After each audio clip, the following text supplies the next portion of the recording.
वास्तव में शाकाहार हर प्राणी से प्रेम करना सिखाता है, क्योंकि शाकाहारी व्यक्ति हिंसा नहीं करता और जो हिंसा नहीं करता उससे अन्य जीव जंतु भी प्रेम करते हैं। इंसान जब से इस दुनिया में आया है तब से उसके साथ एक चीज़ और आई है, और वो है भूख।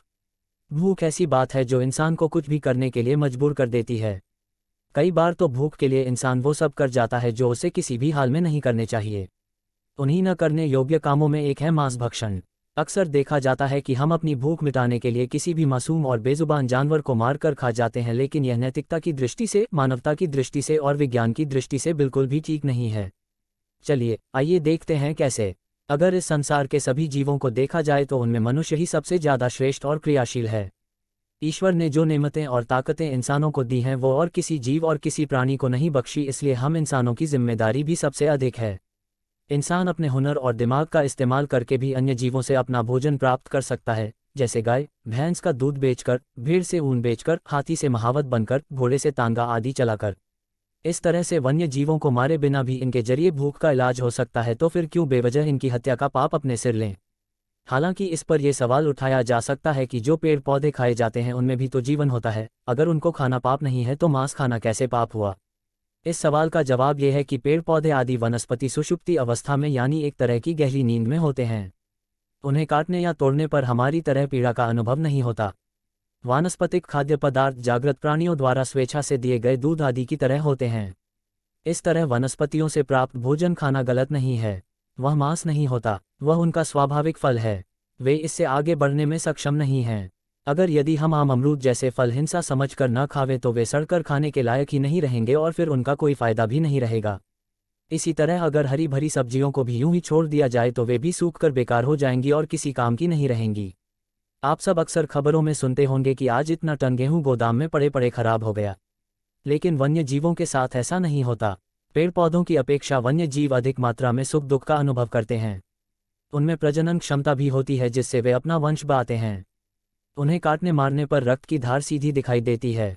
अपने परिजन की मृत्यु पर पशु भी आंसू बहाते हैं, तो फिर उन पर इस तरह का अत्याचार क्यों। दूसरी बात, यदि आप प्रोटीन विटामिन्स आदि के लिए मांस को सही मानते हो तो ये तर्क भी पूरी तरह से ठीक नहीं, क्योंकि जो प्रोटीन मिनरल्स पशुओं में होते हैं वो उनमें प्राकृतिक रूप से नहीं होते। वो सभी तत्व वन्य जीव पेड़ पौधों से ही प्राप्त करते हैं।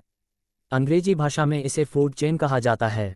इस तरह जब पशु पक्षी भी शाकाहार से ज़रूरी तत्व पा सकते हैं तो हम क्यों नहीं। हम तो उनसे बहुत अधिक श्रेष्ठ हैं, तो फिर हम क्यों मांस का ही रास्ता चुनें।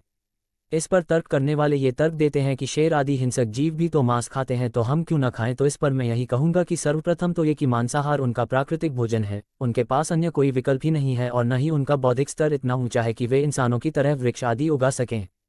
दूसरा ये कि वे मांस खाने के लिए मेहनत करते हैं, अपने शिकार से लड़कर उसे प्राप्त करते हैं, और वे उसे उसी हालत में खाते हैं जिस हालत में वे उसे प्राप्त करते हैं।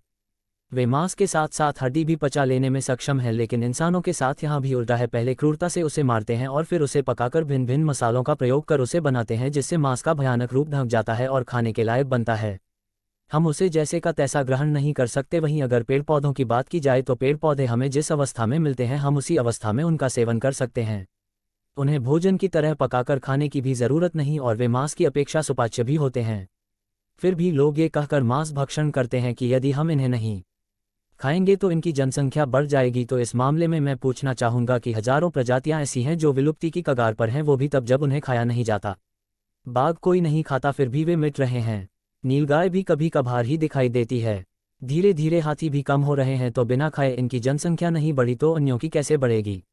अगर इनकी जनसंख्या बढ़ भी गई तो कुदरत उसका रास्ता खुद ब खुद ढूंढ लेगी। मनुष्य को तो लगभग कोई नहीं खाता, मगर फिर भी प्रकृति मनुष्य की जनसंख्या को काबू में रखने का उपाय खोज ही लेती है, और जो प्रकृति मनुष्य की जनसंख्या वश में कर सकती है वह पशुओं की जनसंख्या वश में क्यों नहीं कर सकती। मांसाहार मनुष्य का भोजन नहीं है, उसका एक कारण और है, और वो यह है कि मांसाहार हर काल एवं हर परिस्थिति में नहीं किया जा सकता, लेकिन शाकाहार जब चाहे तब किया जा सकता है। जब एक शिशु जन्म लेता है तब वह दूध ही पीता है। बहुत से त्योहारों में मांसाहार छोड़ना ही पड़ता है, और मांसाहार हमारे लिए हर जगह उपलब्ध हो जाए ऐसा भी नहीं है, किंतु शाकाहार व्यंजन हर जगह मिल ही जाता है। इतिहास में इस विषय में प्रमाण हैं। भगवान राम को जंगलों में भी कंदमूल फल मिल जाते हैं। मांसाहार का विकल्प होने पर भी वे शबरी के बेर ही खाते हैं। पांडव 12 वर्ष जंगलों में बिताते हैं लेकिन एक भी जीव हत्या नहीं करते। महाराणा प्रताप जंगलों में भटकते भटकते घास की रोटी खाते हैं लेकिन पेट के लिए किसी की जान नहीं लेते। इस आधुनिक युग में भी ऐसी ऐसी महान विभूतियां हुई हैं जिन्होंने शाकाहारी रहते हुए भी मांसाहारियों को बदल दिया। उन्हें में से एक थे महर्षि रमन। उन्होंने एक बार किसी सिंह के पंजे से कांटे को निकालकर साफ किया, जिससे वह शेर भी उनका भक्त हो गया। इसके बाद वह हर रोज उनके आश्रम आता और उनके पैर चाटकर चला जाता। इसी तरह सन 1937 की घटना है जब किसी साधु ने एक शेर के बच्चे को पकड़कर केवल दूध साग आदि से उसका लालन पालन किया, जिससे वह शेर पूरी तरह हिंसक हो गया। जहाँ जहाँ वह साधु जाता वहाँ वहाँ वह भी जाता, मगर इस दौरान उस शेर ने किसी को भी हानि नहीं पहुँचाई। इसी तरह का एक वाक़या अमेरिका में भी हुआ। सन 1946 से 1955 की घटना है। अमेरिका के एक चिड़ियाघर में एक शेरनी ने एक मादा शेर को जन्म दिया, जिसकी एक टांग खराब थी। इसलिए उस शेरनी के बच्चे को जॉर्ज नाम के व्यक्ति को सौंप दिया, जो कि स्वभाव से ही जानवर प्रेमी था। उसने उस मादा शेरनी के बच्चे को ठीक करने के लिए 9 साल तक गाय का दूध पिलाया, जिससे उसकी टांग अच्छी हो गई। तब जॉर्ज ने सोचा इसे मांस वगैरह भी देना चाहिए, लेकिन उस शेरनी ने मांस की तरफ मुंह उठाकर देखा भी नहीं। मांस देखते ही वह बेचैन हो जाती थी और बड़े होने पर भी उसका ये स्वभाव नहीं बदला। वह हिंसक प्राणी होकर भी सबसे प्यार करती थी। यहाँ तक छोटे छोटे बच्चे भी उसकी पीठ पर बिना डर के घूमते थे। अपने इस स्वभाव से वह इतनी प्रसिद्ध हो गई थी कि उसकी खबरें अमेरिका के पहले ही पेज पर छपने लगी। चिड़ियाघर में भी वह हमेशा खुली ही रहती थी। ये उसके सात्विक आहार का प्रभाव था जिसने उसे भी सात्विक बना दिया था, क्योंकि कहावत है कि जैसा खाया अन्न वैसा होए मन। इस शेरनी के बारे में जानकर मांसाहार को सही ठहराने वाले लोगों को सोचना चाहिए कि अगर शाकाहार उसके जीवन में इतना बदलाव ला सकता है तो आपका जीवन शाकाहार से कितना बदल जाएगा। और जब शेर जैसे खूंखार जानवर बिना मांस के रह सकते हैं, जो कि उनका प्राकृतिक भोजन है, तो मनुष्य क्यों नहीं रह सकता।